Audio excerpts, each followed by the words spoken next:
E enquanto lia o Palavra de Vida Eterna, falando da justiça, né? Se a nossa justiça não exceder a dos escribas e dos fariseus, que nós temos feito de melhor, né? Não melhor que eles, melhor do que nós mesmos. Porque se a gente pensar quem eram os escribas e os fariseus, se não nós mesmos em outra vida, quantos de nós deviam estar lá afirmando que a lei era olho por olho, dente por dente? E hoje a gente está aqui lutando para compreender e vivenciar amor. Sair dessa questão da luta com o outro para começar a luta conosco mesmo. Esse foi o convite de Jesus. A grande luta que temos que travar são com as nossas próprias mazelas. Aquilo que nós trazemos no coração. E é tão interessante que ontem a gente estava em períodos de reunião, porque tanto da infância e juventude, quanto da comunicação da FEB, a gente está lá ajudando um pouco, né? Dívidas grandes, trabalhos também. Então a gente está lá ajudando e foi muito interessante que primeiro veio a reunião da infância e juventude. E a gente colaborando e planejando o ano que vem, como vamos fazer, o que vai ser, o que vai ser interessante, e falando dos projetos. E a gente fechou a reunião esperançoso, isso vai ser bom demais, é isso que a gente está precisando. Então agora, arregaçar as mangas e trabalhar. Depois veio a reunião da comunicação. E na reunião da comunicação era, vamos correr atrás do prejuízo, a gente tem que levar a doutrina espírita porque esses corações estão errando muito, a gente tem que ajudar esse povo, como que a gente vai divulgar, qual metodologia que a gente vai ter para conseguir atingir o nosso objetivo e diminuir as dores. E aí um companheiro lá falou alguma coisa que todo mundo começou a rir e eu tive que falar isso para eles. Eu acabei de vir de uma reunião que falava de projetos futuros. E esse a gente já está correndo atrás de um passado de erros. Olha como é interessante, né? E aí a gente fica pensando, quantas vezes a gente reencarna e quantas vezes a gente tem essa oportunidade de fazer de novo. Mas por que será então que a gente não consegue se renovar? Por que será que continuamos fazendo da mesma forma? Por que a nossa justiça não consegue exceder a justiça que a gente já praticava? Por que o nosso amor não consegue se engrandecer? E aí não é engrandecer em frente ao outro, nossa, como que eu amo, né? Mas engrandecer dentro de nós a ponto de vivermos também a dor do outro. Nos envolvermos, nos dedicarmos, nos entregarmos a esse irmão, claro, no limite das nossas forças e do nosso conhecimento, mas fazendo alguma coisa por ele. Por que a gente ainda não consegue trazer a paz ao mundo? Por que a gente ainda se detém nas guerras? E aí não precisam ser guerras físicas. A gente tem visto muita guerra física aí, né?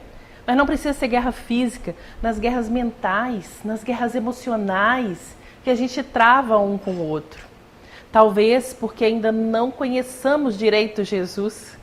A gente fala muito de Jesus, a gente pensa até em Jesus, mas será que a gente conhece mesmo o que era o Cristo? Ou qual a proposta dele para nós? Porque nós somos cristãos, não é isso?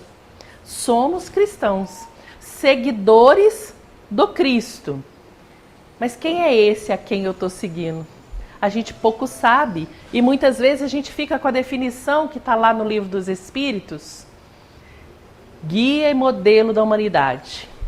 Ah, ele é meu modelo e guia, ele é meu guia e modelo, e a gente vai falando isso, e a gente fica com essa fala decorada. Qual a questão? A gente sabe? 625. Qual aquele que foi dado a conhecer uma elevação moral maior? Jesus. Ouvir de Jesus. Dá uma olhada lá em Jesus, né? Jesus. Ele é nosso guia e modelo. E a gente para aí. A gente esquece que Ele é nosso irmão maior, que Ele é nosso mestre e que esteve aqui nos ensinando o tempo todo o que fazer conosco, por nós e pelo outro. O tempo todo Jesus, em todas as passagens do Evangelho, nos convida a olhar para nós primeiro e depois para o outro. Mas não deixar de olhar nenhum dos dois. Ama o próximo como a ti mesmo. Ele não fala, ama só o próximo. Ah, você deixa. Não, ama você também. Porque como que você vai amar o outro se você ainda não sabe nem se amar? Então, quando Jesus nos traz essas propostas, a gente tem que voltar ao Evangelho e buscar saber o que ele estava nos dizendo. E aí Emmanuel vem no Caminho, Verdade e Vida trazer um texto para a gente que é muito interessante, a passagem que ele escolheu. Mas a gente vai tentar compreender o que ele estava nos dizendo. Emmanuel busca lá no capítulo 162. O título é Esperemos. Por isso que a gente hoje veio falar de esperar e renovar. Então lá está escrito esperemos. E ele lança mão de uma passagem que está em Mateus. O evangelista Mateus anotou para a gente o que Jesus falou. Essa é uma fala de Jesus. Não esmagará a cana quebrada e não apagará o morão que fumega, até que faça triunfar o juízo. Aí a gente pensa, Emmanuel, onde você foi tirar isso, Emmanuel? Eu não entendi, foi nada do que você falou, ou alguém aqui entende na primeira leitura? Nem eu tinha entendido, mas aí que entra a nossa função, né? Ir lá e buscar, e peraí, se eu não entendi, foi Jesus que falou, é algo importante para mim, né? Guia e modelo, eu não quero seguir essa pessoa, vou seguir uma pessoa que eu não entendo o que ela falou? Isso a gente faz hoje, né? E aí a gente vê aí vários seguidores. Eu estou seguindo a quem? Então, se eu estou seguindo Jesus, eu tenho que procurar saber que momento que ele me falou isso e por quê. E mais ainda, por que Emmanuel achou importante buscar esta fala para uma mensagem que fala esperemos? Será que Emmanuel está me convidando a ficar parado, esperando o dia que o mundo de regeneração vai chegar? E aí a gente entra, alguém abre a porta e fala, ó, tá pronto, pode entrar. É assim o mundo de regeneração? Não, não pode. Porque eu sou um morador de provas e expiações. Eu posso até entrar no mundo de regeneração. Vou chegar lá e falar, aqui não é lugar para mim. Não gostei dessa calmaria, desse povo todo querendo fazer o bem, vibrando positivamente. Não gostei não, vou embora para minha confusão, né? Assim? É. Cada um vai ficar no lugar que se afiniza. Então, se eu não sou um morador de regeneração, não adianta ninguém aqui construir a regeneração e falar, pode entrar. Eu tenho que participar desta construção. Participando, eu vou me colocar como aquele que construiu, como aquele que é responsável, como aquele que quer. Quando a gente auxilia outro a fazer algo, a gente não sente assim, olha, isso aí também é meu? Então eu também sou responsável? E se eu fiz é porque eu quero muito? O mundo regenerado vai ser assim. Quem construiu, pode entrar. É seu. Agora, quem não construiu, pode até chegar, mas não fica. Quantos a gente viu chegando ao mundo de provas e expiações de uma forma tão primitiva que não conseguiu ficar? Se foi. Quantos tiveram que ser degradados para provas e expiações porque eles não acompanharam o desenvolvimento de onde eles moravam? O mundo evoluiu e já deve estar no mundo feliz e eles não acompanharam, tiveram que ir para aquilo que estavam preparados. Mas quando a gente vai no Evangelho buscar Mateus, capítulo 12, versículo 20, antes um pouquinho, está acontecendo algo muito interessante. Jesus está numa sinagoga. E aí a gente pergunta, né? Por que Jesus ia à sinagoga se Jesus sabia que para conversar com o Pai não precisava de um lugar, não precisava de um momento, não precisava de um dia específico. Jesus sabia disso. E por que ele ia? Jesus ia por amor. Por amor ali também à sua família. Porque para aquele povo judeu, se um dos homens da família não cumprisse os ritos judaicos, o que a fé judaica professa, de ir à sinagoga, de jejuar, de estar lá no sábado, de não trabalhar, essa pessoa era excluída da vida da sociedade. E a sua família, se ele fosse primogênito, a sua família também. Aí imagina, se Jesus não fosse, todos os seus irmãos, os apóstolos que andavam com ele, ninguém poderia frequentar uma sinagoga ou ir ao templo de Salomão. Imagina, para um homem judeu, isso era a mesma coisa que a morte. Porque ele era excluído de tudo. Porque aquele que não praticava a fé judaica também não tinha o emprego, também não tinha o convívio com as outras famílias. E aí a gente vai lembrar, as mulheres também não iam poder conviver com as outras.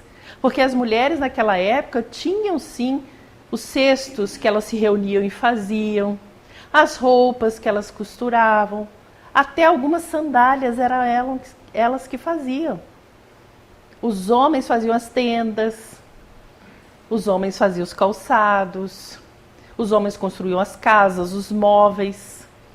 Imagina se um desses membros não cumprisse os ritos ou rituais da fé judaica.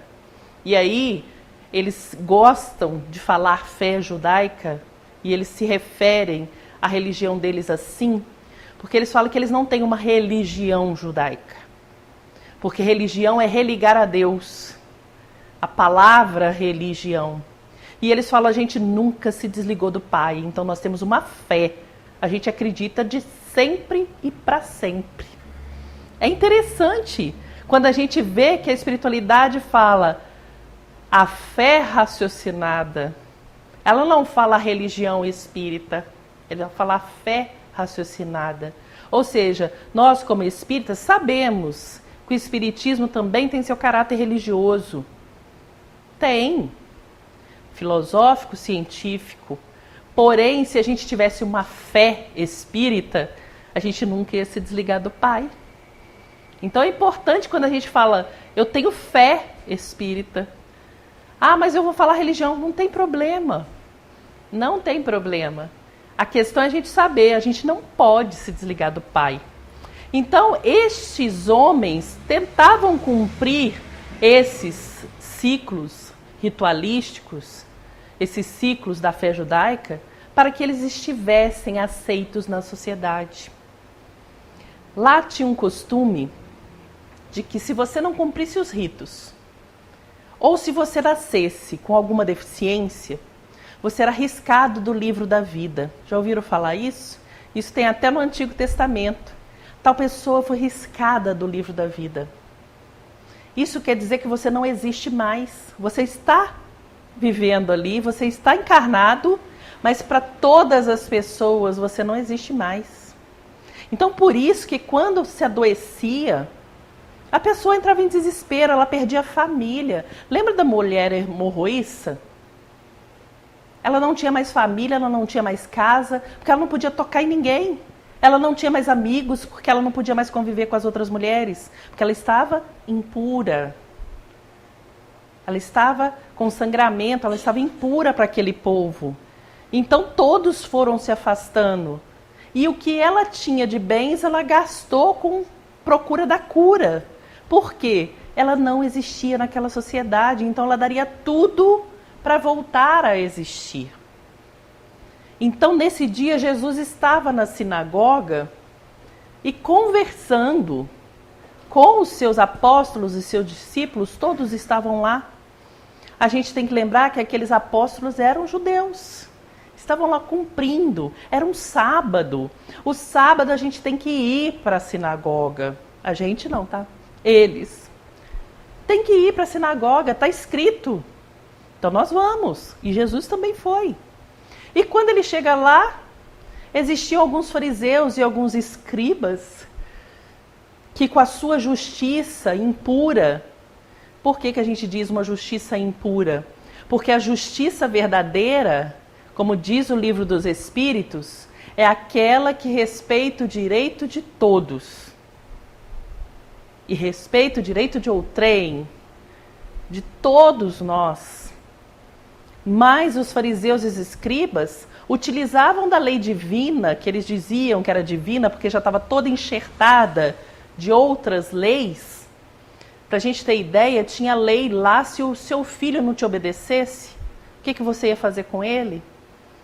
Lei cruel, porque mandava apedrejar. Tinha lei lá que falava da calvície. Dependendo de como fosse a calvície, tinha que apedrejar. Ainda bem que mudou, né, Ana? Pois é. Ainda bem que mudou com o marido também. Não, já não estava mais casada. Por quê? Se a calvície começou assim, se a calvície começou assim... Não, apedrejo. Porque para eles aquilo era sinal de que Deus não gostava dessa pessoa. Porque para ele ser uma pessoa que sabia bastante, um sabedor, um sábio daquela comunidade, ele tinha que ter os cabelos abaixo dos ombros e as barbas longas. Quanto mais longa, mais conhecedor ele era, porque ele já viveu mais. Imagina que não tem um cabelo abaixo do ombro. A grande maioria aqui já tinha sido apedrejado, né? Então, olha que lei é essa? Será que isso é uma lei divina?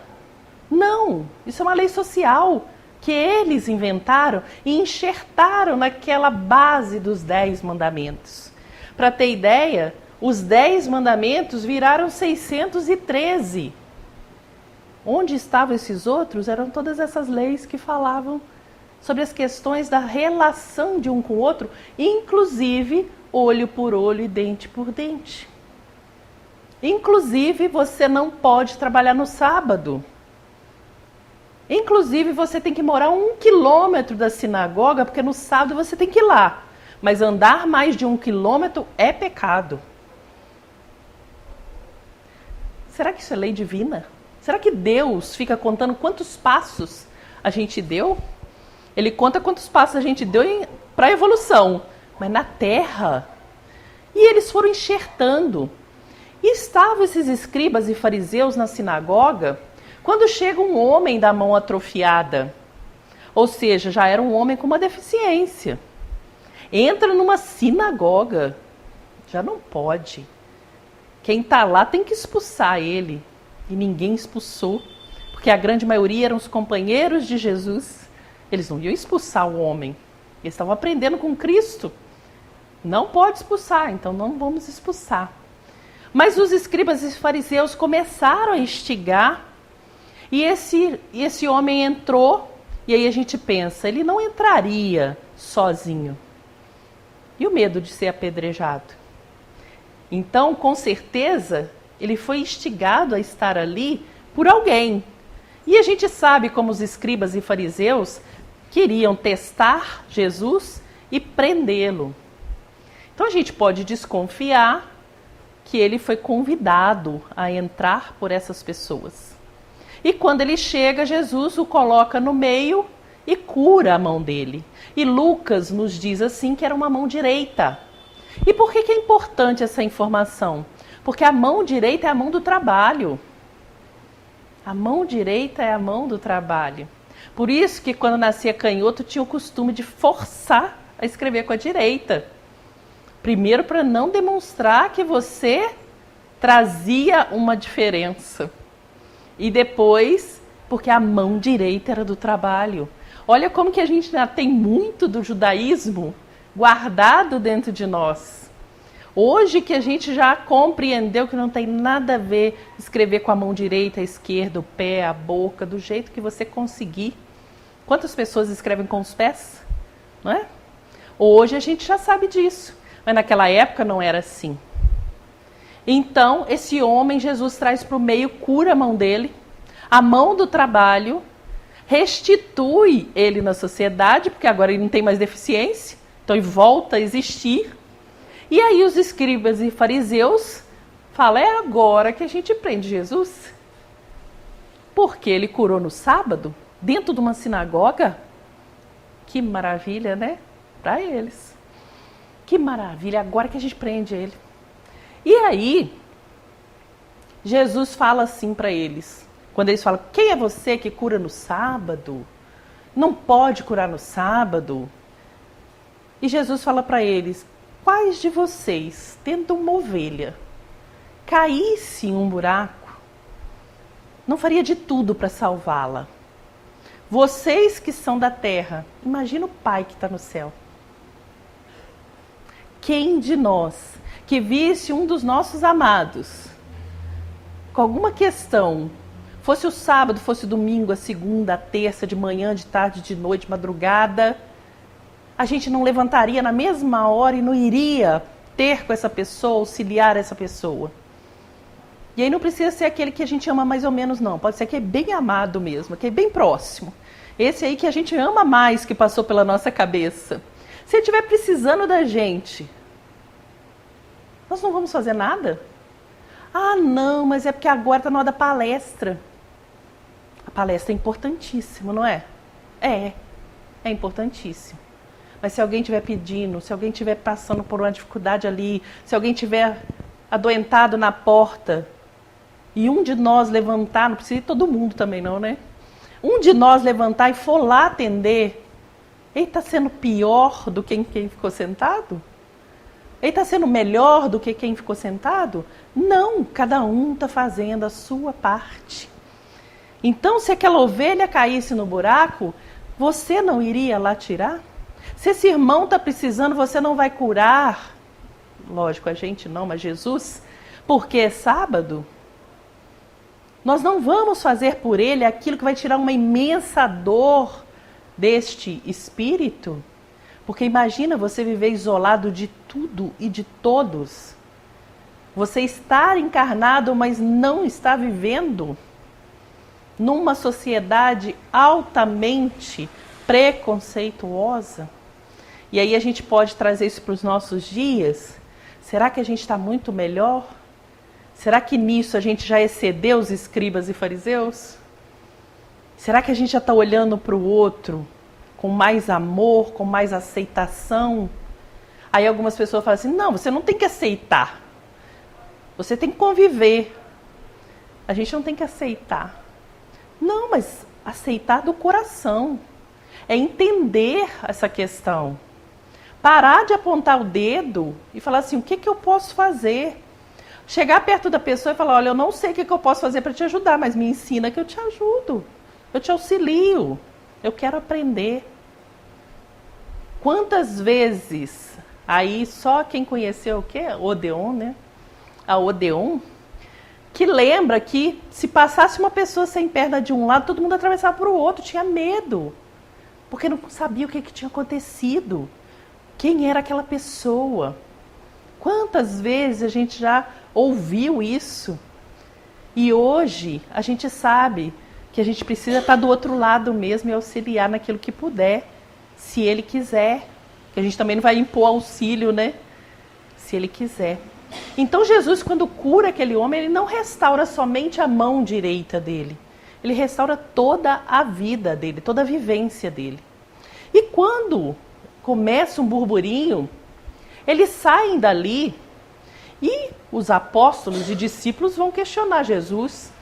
Como assim? Eles estavam gritando com você. Eles estavam falando de você. Eles estavam apontando o dedo. Eles estavam querendo te precipitar, jogar do precipício. Você não fez nada. Você não fez nada, você é o nosso guia modelo. E quantas vezes a gente fala isso com Jesus, né? Poxa, Jesus, eu estou sendo injustiçado. Por que eu estou sendo injustiçado? Ninguém faz nada. A gente fala com ele, como quem diz, toma meu partido. Cuida de mim, né? Cuida de mim, porque eu estou sofrendo. E aí Jesus pega e fala o que está escrito lá no profeta Isaías. Olha que interessante. É Mateus citando Jesus, que está citando o profeta Isaías. E aí a gente tem que lembrar que que Jesus disse: eu não vim destruir a lei, eu vim dar cumprimento. Quando a gente fala, tem 3 revelações, a gente não fala isso? A primeira, Moisés, justiça, né? E aquelas leis severas, porque nós ainda estávamos muito desregulados nas nossas relações. Depois vem Jesus, trazendo amor, falando que Deus é Pai. Deus é Pai, Deus não é vingativo. E aí a gente vai lembrar que aquele povo acreditava que Deus mandava fogo do céu em cima daqueles que a gente pedisse. Ah, não gostei de você, vou mandar fogo do céu. Deus, manda fogo do céu em cima dele. Só para a gente ter ideia, uma vez Jesus estava indo para Jerusalém e resolve passar pela Samaria. Chega lá, ele fala com João. Sabe o João? Aquele mais espiritualizado? É aquele mesmo. Fala: João, vai até a Samaria e pede hospedagem, porque está ficando de noite. Como que a gente vai andar nessas estradas perigosas, né? Pede lá hospedagem. E João vai, todo alegrinho. E volta nervoso. Não nos deram hospedagem. Quer que eu peça a Deus para mandar fogo do céu sobre os samaritanos e acabar com eles? João falou isso para Jesus. Imagina o que a gente não fala para Jesus. Nós que somos menos espiritualizados, né? Sei que deve ter algum espírito de luz aí, mas a maioria tá meio mandando fogo do céu. Não é assim? Imagina, era João. Então, se a gente não vigiar muito, se a gente não olhar muito para os nossos sentimentos, se a gente não olhar muito para aquilo que a gente conhece e para as nossas vontades, é bem capaz da gente ainda pedir a Deus para tirar um irmão para que a gente fique. Quando a gente fala em justiça, normalmente a gente quer vingança. Já perceberam? Porque eu quero a justiça, ele vai ter que me pagar. Quem disse que é ele que tem que me pagar? Quem sabe o reajuste não foi ao contrário, né? A gente não sabe o que a gente fez. Quem diz que ele que é o meu devedor e não eu que acabei de me reajustar com ele? Mas a gente não entende e a gente fala que o outro tem que nos pagar. Se Deus quiser, ainda põe Deus no meio, né? Se Deus quiser, ele vai ver, ele vai sofrer, igual eu sofri. E aí a gente pensa, né? Quem é o mais sofredor? A gente que ainda está querendo o mal do outro. Ah, mas existe muita injustiça, existe muitas questões. Existe. Estamos em provas e expiações. Só que a gente tem que lembrar que não há inocente. Sempre tudo que a gente passa é reajuste de algo que a gente fez. Então, quando os discípulos, os apóstolos, começam a falar com Jesus, você não fez nada. Eles falaram o que quiseram, eles apontaram os dedos, você não fez nada. Jesus pega e fala do profeta Isaías. E disse assim, lembra do profeta Isaías. Eis o meu servo. Isso está lá em Isaías 42, versículo 3. E por que ele cita Isaías? Porque Isaías era um dos grandes profetas da antiguidade. Ele que mais disse da vinda do Messias. Ele que mais alertava aquele povo, ou seja, escribas e fariseus, porque o escriba era aquele que tinha a função de copiar as leis. Então ele copiava as leis para distribuir entre as sinagogas. Então imagina, você copia 1, 2, 20, 50, 100 e vai. Imagina quanto um escriba já tinha copiado daquelas leis quando ele tivesse ali pelos 40 anos. Se ele começava a ter essa função já pequeno, com 7 anos ele já estava copiando lei. Um fariseu era aquele que estudava profundamente a lei. Não só a que tinha sido escrita, mas aquela que não tinha sido escrita. E hoje, o que a gente tem ouvido falar muito? Tem que tirar o espírito da letra. Ou seja, você vai ler e depois você vai reler aquilo que não foi escrito. É o sentir.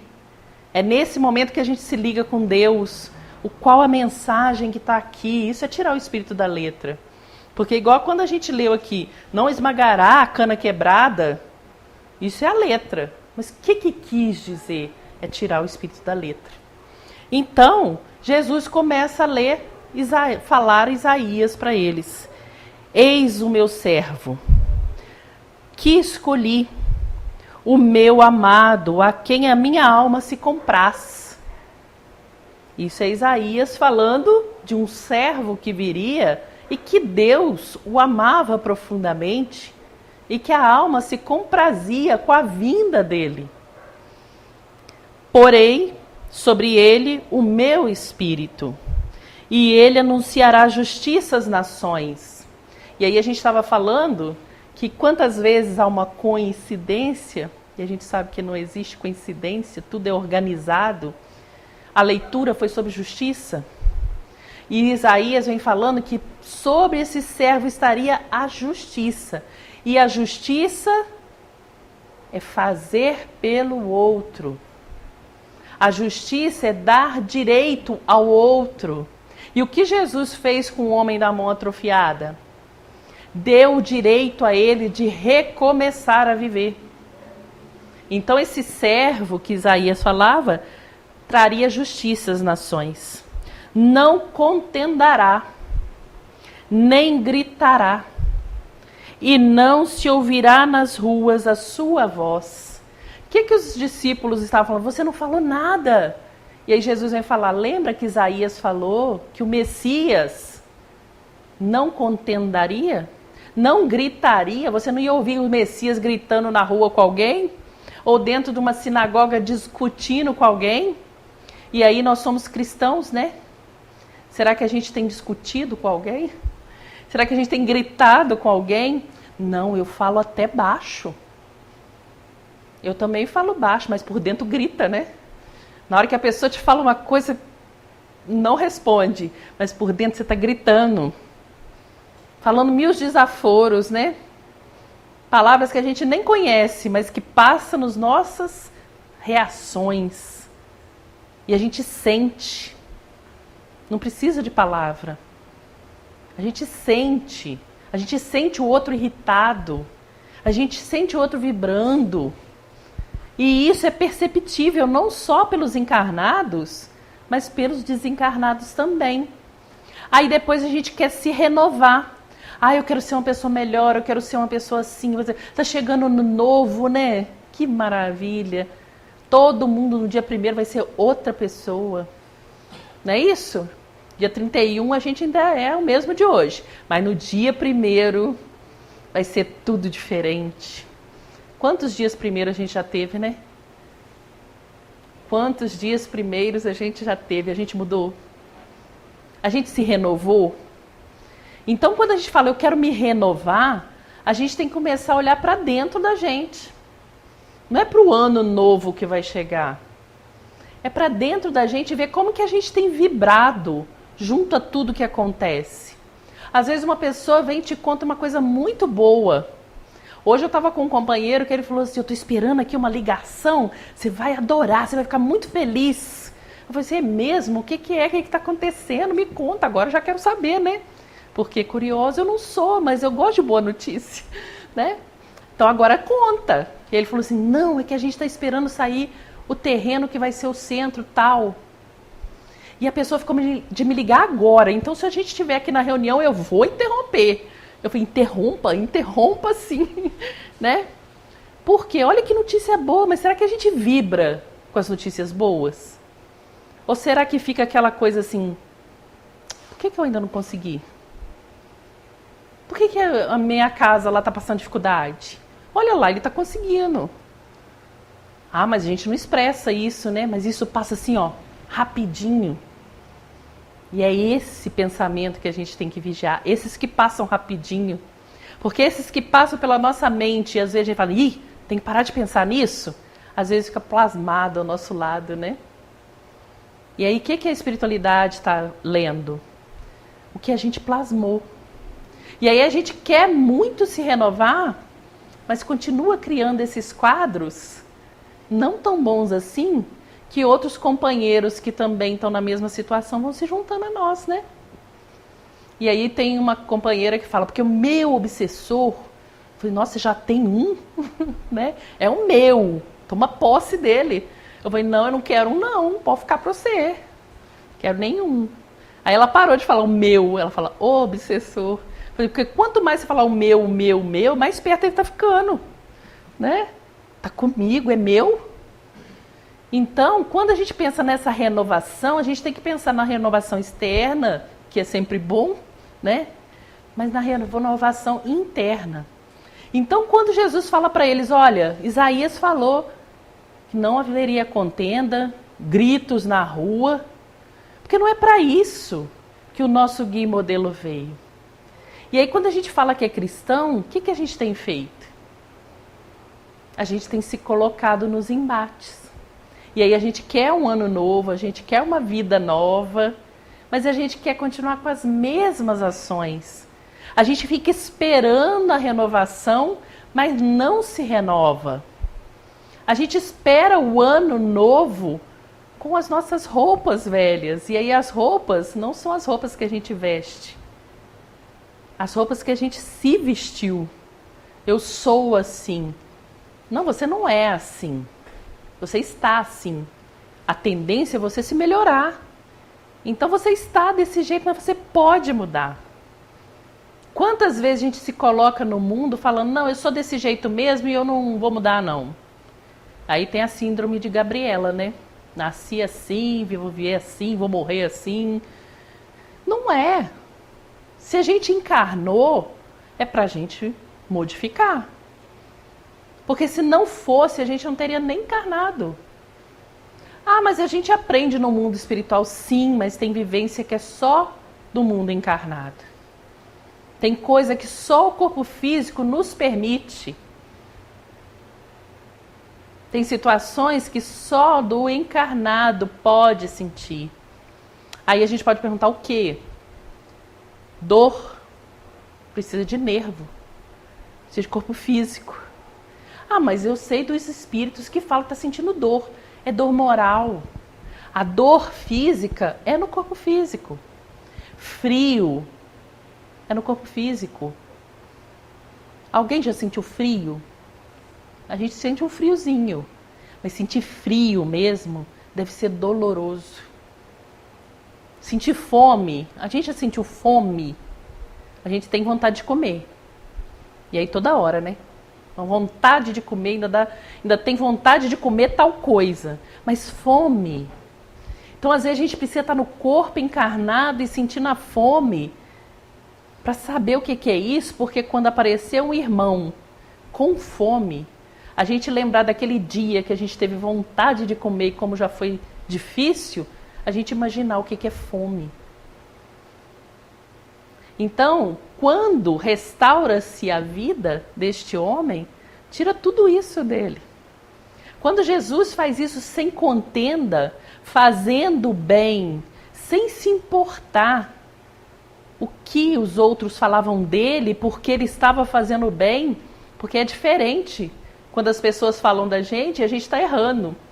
A gente sabe que está errando. Agora, quando a gente está correto, a gente tem que se importar com o que o outro está falando.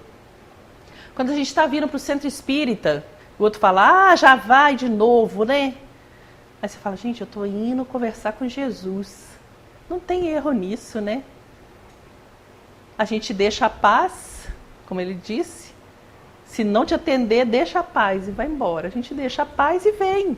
E depois, quando a gente volta melhor, mais equilibrado, levando os bons fluidos para aquele lugar que estava em discórdia.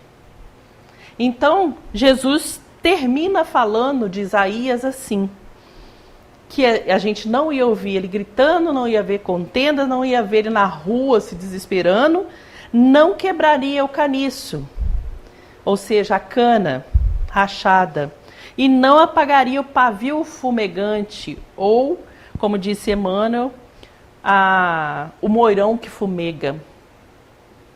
que Jesus quis dizer com essa parte? Porque o restante a gente já sabe, que ele não entraria em contenda. Mas nesse momento, o que ele fala? Aquele que já está numa situação ruim, porque a cana quebrada que ele estava falando é aquela cana que é oca, que lá tinha o nome de junco, né? Aqui a gente tem várias outras que são ocas, que são plantadas na água e quando ela quebra, a água entra e faz com que ela apodreça e ela morra. Então ela já está quebrada. Eu ainda vou lá e vou espizinhar essa cana. O pavio já está quase acabando. Eu vou lá e vou apagar ele de vez? O homem já está numa situação difícil. Esses fariseus e esses escribas já estão todo errado. Eles não estão entendendo o que é a lei de Deus. E eu vou bater boca com eles? Eu vou colocar o dedo na cara deles e falar: vocês estão errados, e vocês isso, e vocês aquilo? Será que é isso que Jesus quer da gente? Ou Jesus quer que a gente olhe para eles e fale: eu não quero ser assim. Eu quero me modificar. Eu quero me transformar. Eu quero ser um novo homem realmente. Não quero só passar do dia 31 para o dia 1º. Eu quero ser novo. Então, quando Jesus fala: olha, aquele que já está numa situação ruim, você não tem que ir lá piorar. Aquele homem que estava lá com a mão estendida, sendo curado, ele estava sendo restaurado, mas demora um tempo para você se elevar, né? A autoestima que a gente fala, demora um tempo. Será que se eu entrasse numa briga com aqueles fariseus que cataram ele e colocaram lá dentro da sinagoga, ia ser bom para aquele homem? Talvez eu pudesse ter uma conversa bem firme com os fariseus, mas para aquele homem que já estava ali humilhado, sofrido, esperando algo de novo, eu vou levar mais violência para ele? Imagina quantas violências ele não sofreu desde quando a mão dele começou a ficar assim. Será que esse homem precisa de um espaço de mais violência? Ou não? Ele precisava de calma, de atenção, de tranquilidade, de receptividade. Porque quantos daqueles ali também estavam na mesma situação que ele? Só não tinha a mão atrofiada. Mas por dentro, os corações que estavam numa sinagoga não era porque era dia de festa, não. A gente vem para o centro porque é dia de festa? Ou porque está doendo? Ou porque a gente quer alguma coisa diferente? A gente quer consolo? Aí imagina, a gente vem para o centro e tem duas pessoas discutindo, porque uma sabe mais evangelho que a outra. Porque uma sabe mais questões do livro dos Espíritos que a outra. Aí você fala: eu fui lá para buscar um consolo e tinha uma contenda. Eu vou voltar? Então a gente tem que pensar, às vezes a gente está sim com a razão. Mas tem um amigo que diz: prefiro ter tranquilidade do que ter razão. Eu prefiro passar tranquilidade do que mostrar que eu sei tudo. Então, quando Jesus fala, o Messias não veio para pisar na cana que já está quebrada. Ele não veio para terminar de apagar um pavio que está quase se extinguindo. Aquele homem estava numa situação desse pavio. A vida dele já não existia mais. Ele só estava no mundo. E a gente sabe, quando a gente se sente assim, como é complicado da gente estar com outra pessoa, da gente buscar ajuda. Então, quando ele entra e Jesus o recebe daquela forma e fala: não importa se é sábado, eu vou fazer por você. Ele até respira mais fundo, né? Quando a gente chega ao centro espírita e a gente fala: eu não sei como o Renato sabe. Sei a metade dos livros que ele conhece, né? Metade das palestras que ele já assistiu, porque ele assiste muita mesmo. Eu não sei. Mas olha como que ele me recebe. Ele não está vendo isso. Ele não está me perguntando quantas vezes já estudei o livro dos Espíritos. Ele está me dando boa noite. Está falando: pode chegar. O que der para a gente aprender hoje, aprendemos. O que não der, a gente busca de novo. Mas o importante é a gente estar aqui, trocando essas energias, trocando essas experiências, trocando aquele conhecimento que eu já tenho com um do outro, vibrando por aqueles que não puderam vir, e aí não puderam vir pela parte física ou pela parte espiritual. Alguns ainda estão resistentes à verdade, ao amor. Aí eu saí de casa e deixei alguém emburrado lá, né? Não sei se fica gente emburrada na casa de vocês. Ficou alguém lá meio aborrecido. E aí eu venho nervosa, né? Falei, poxa vida. Aí chega aqui, a gente vai acalmando. E na hora da prece final, a gente já faz prece por ele, por ela. Olha como é bom a gente estar aqui. Então, quando Jesus fala, olha, o Messias é esse. Aquele que vai ver a dor do outro, vai sensibilizar-se pelo outro, vai auxiliar naquilo que pode e vai dizer para ele, se precisar, eu estou aqui de novo. Porque quando a gente não entra em contenda, é esse convite que a gente deixa. Se precisar, está aqui de novo. E a gente que é seguidor de Jesus? A gente tem que fazer da mesma forma. Deixar o espaço aberto para voltar. Atender naquilo que já pode. Acolher a dor do outro, mesmo sabendo que ele não é inocente na dor que ele está sentindo, mas quem é? Ninguém é. Cada um na sua dor tem a sua parcela de contribuição para que ela exista. Então Jesus fala isso para eles e Emmanuel fala assim para a gente, tratando desse assunto. Evita sentenças definitivas em face dos quadros formados pelo mal. Quando a gente vê alguém como esse homem da mão atrofiada, é fácil a gente dizer, ele está assim porque ele foi assim na vida passada. Mas isso importa para Jesus? Não, importa para Jesus ele chegou até você e agora o que você vai fazer? Não o que ele foi, mas o que você vai fazer agora. Qual a possibilidade de ação que ele está te dando? É isso que importa para Jesus. Da lama do pântano, o Supremo Senhor aproveita a fertilidade.